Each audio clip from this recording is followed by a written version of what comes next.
Hollywood silver screen presenting the cell. इस कहानी की शुरुआत में हम कैथरीन नाम की एक लड़की को देखते हैं जो एक बच्चे को अपने पास बुला रही है। इस बच्चे का नाम एडवर्ड होता है। कैथरीन उसको अपने पास बुलाती है, लेकिन एडवर्ड उसके पास जाने से मना कर देता है और वो खूंखार बन जाता है। तभी कैथरीन अपने हाथ में लगे एक छोटे से बटन को दबा देती है, जिससे वो सपने से बाहर आ जाती है। दरअसल कैथरीन एक चाइल्ड साइकोलॉजिस्ट है और जो लोग कोमा में चले जाते हैं, कैथरीन उनके दिमाग को अपने दिमाग से कनेक्ट करके उन्हें कोमा से बाहर निकालने का काम करती है, जिसको न्यूरोलॉजिकल कार्टोग्राफी ट्रांसफर सिस्टम कहा जाता है। इस neurological cartography transfer system device को डॉक्टर हेनरी और डॉक्टर केट ने बनाया था। तभी एडवर्ड के पिता आ जाते हैं। यहाँ पर हमको पता चलता है कि हेनरी और केट को फंड करने वाले कोई और नहीं बल्कि एडवर्ड के पिता ही हैं, जो कि एक बिलियनेयर है।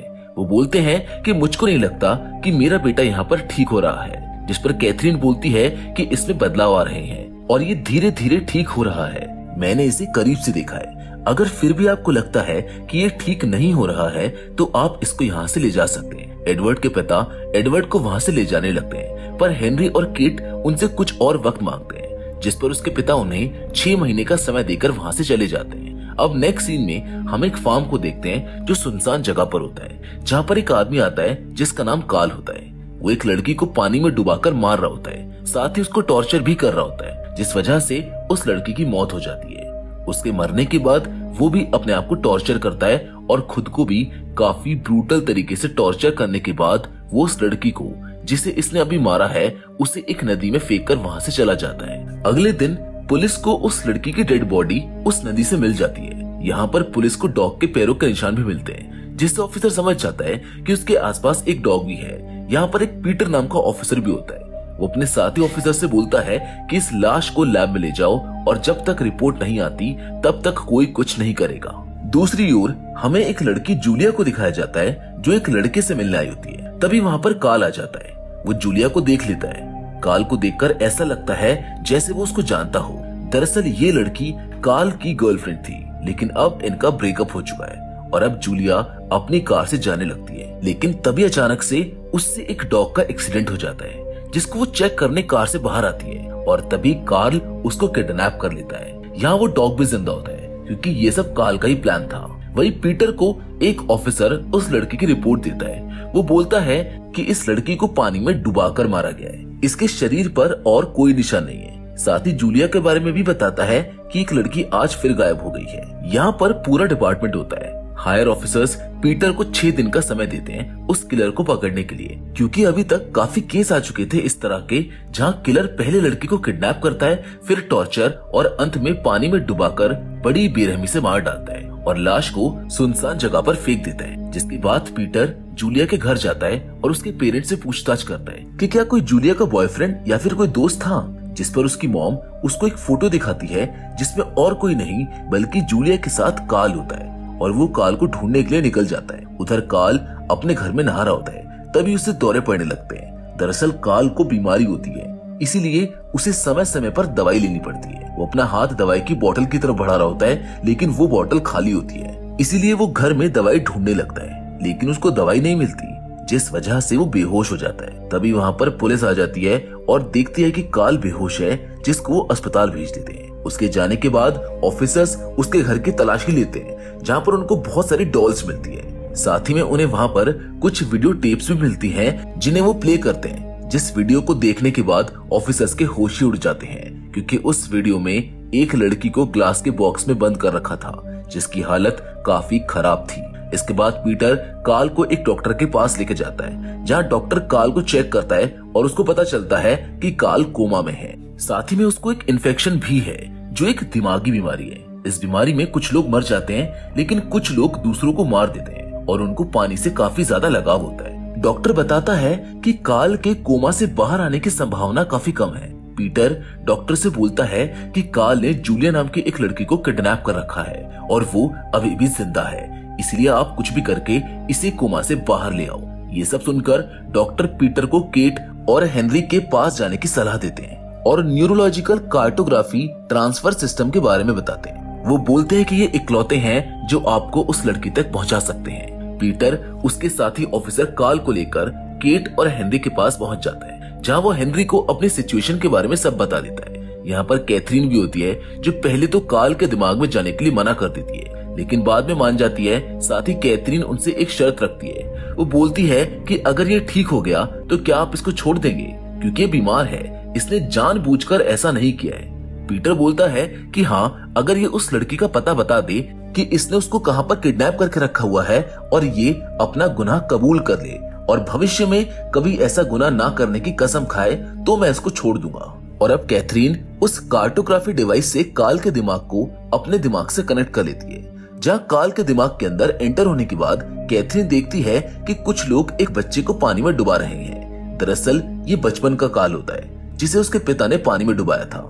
इसके बाद कैथरीन एक अजीब सी जगह पर पहुंच जाती है, जहाँ फिर से उसको बचपन वाला ही कार्ल मिलता है, जो सीढ़ियों के ऊपर जा रहा होता है। कैथरीन भी उसके पीछे चली जाती है, जहाँ कार्ल एक घोड़े के पास खड़ा था।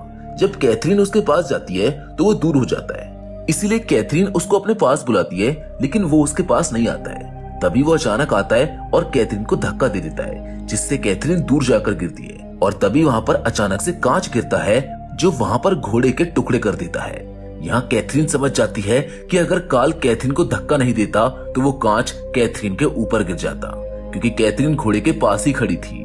इसके बाद कार्ल वहाँ से भाग जाता है। कैथरीन भी उसके पीछे आती है, जहाँ पहुंचकर कैथरीन को कई सारी लड़कियां मिलती हैं। दरअसल ये वही लड़कियां होती हैं जिन्हें कार्ल ने अब तक मारा था। कैथरीन वहाँ पर एक दरवाजा खोल देती है। तब एक लड़की आती है और उसको धक्का दे देती है, जिससे कैथरीन बेहोश हो जाती है। जिसके बाद वो कैथरीन को उठाकर एक राजा के पास लेकर जाती है। ये राजा कोई और नहीं बल्कि कार्ल का इविल रूप होता है, जो उसके दिमाग में था। यानी कि कार्ल की इविल पर्सनालिटी ही उससे खून करवा रही थी।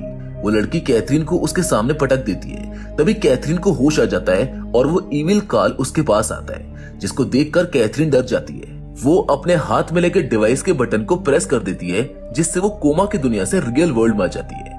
इसके बाद हमें जूलिया को दिखाया जाता है, जो एक ग्लास बॉक्स में होती है, जहाँ धीरे धीरे पानी भरना स्टार्ट हो जाता है। यहाँ से सीन शिफ्ट होता है सीधा पीटर पर, जो कैथरीन के पास आता है और उससे पूछता है कि तुमने वहाँ पर क्या देखा था, तुम काफी डरी हुई हो। जिस पर कैथरीन बताती है कि वो काफी अजीब सी जगह थी। वहाँ पर एक राजा था जो बहुत भयानक था। जहाँ तक मुझको लगता है वो कार्ल की इविल पर्सनालिटी है। अब कैथरीन दोबारा से कार्ल के दिमाग में जाती है।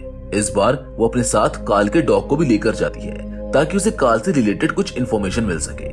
तभी मशीन एक्टिवेट होती है और कैथरीन फिर से कार्ल के दिमाग में पहुंच जाती है, जहाँ पर वो ऊपर से नीचे गिरती है, जहाँ उसके सामने कार्ल का डॉग खड़ा होता है। साथ ही सामने उसको एक घर दिखाई देता है, जहाँ घर के अंदर जाने पर उसे बचपन का कार्ल बर्तन धोते हुए दिखाई देता है। कैथरीन उससे फिर से बात करने की कोशिश करती है, पर वो इस बार भी कुछ नहीं बोलता। तभी उसके हाथ से प्लेट गिरकर टूट जाती है, जिस वजह से वो कैथरीन को एक कमरे में भेज देता है। तभी कार्ल के पिता आ जाते हैं, जो उस पर काफी गुस्सा करते हैं और कार्ल को बहुत मारते हैं। कैथरीन ये सब देखकर बहुत दुखी होता है।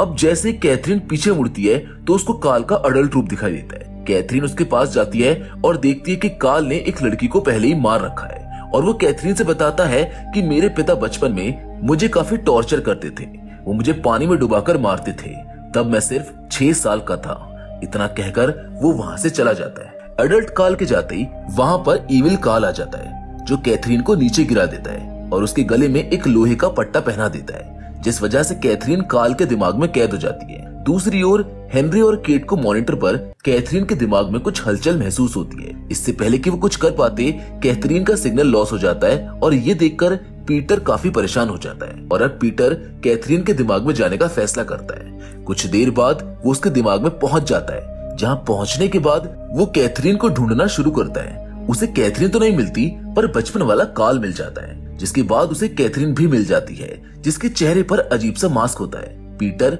उसके चेहरे से मास्क हटा देता है। दरअसल कैथरीन अब कार्ल के दिमाग में फंस गई है, इसीलिए उसका बर्ताव कुछ अलग होता है। वो पीटर को जबरदस्ती पकड़ लेती है और उसको किस करती है।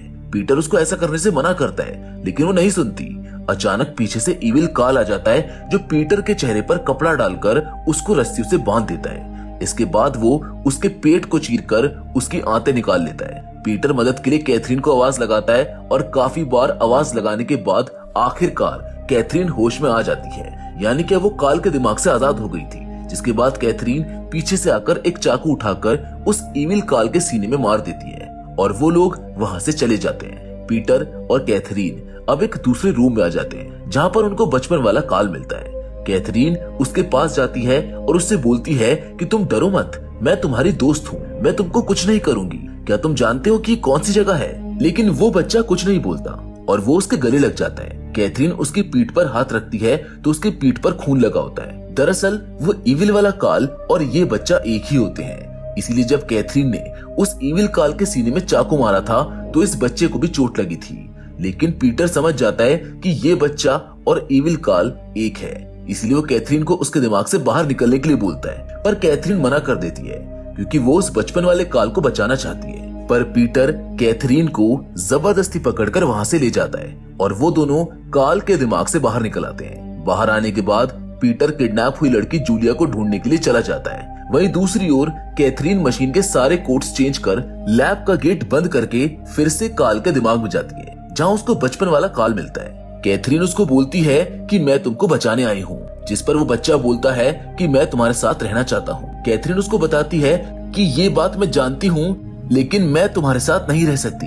और देखते ही देखते वो बच्चा अडल्ट काल बन जाता है और उसको बताता है कि बचपन में मुझे एक घायल पंछी मिला था, पर मुझको डर था कि अगर इस पंछी के बारे में मेरे पिता को पता चल गया तो वो इसके साथ पता नहीं क्या करेंगे, पर मैंने फिर भी उसको बचाया, उसकी देखभाल की और उसको ठीक किया। ये दोनों बात कर ही रहे होते हैं कि अचानक वहाँ पर अंधेरा होने लगता है और देखते ही देखते इविल काल वहाँ पर आ जाता है। तभी कैथरीन उस पर तीर से वार करती है जिससे वो इविल काल घायल हो जाता है। अब कैथरीन उसको बहुत मारती है और एक तलवार निकालकर उसके सीने में घुसा देती है जिससे वो इविल काल मारा जाता है। इस इविल काल के मरते ही वो छोटा बच्चा काल भी मर जाता है, जिसे कैथरीन वहीं पानी में श्रद्धांजलि देती है क्योंकि काल की यही आखिरी इच्छा होती है। अगले सीन में हमें पीटर को दिखाया जाता है जो जूलिया तक पहुंच जाता है, जो एक कांच के बॉक्स में बंद थी जिसमें अब ऊपर तक पानी भर चुका था। जूलिया एक पाइप की मदद से सांस ले रही थी। पीटर उस कांच के बॉक्स को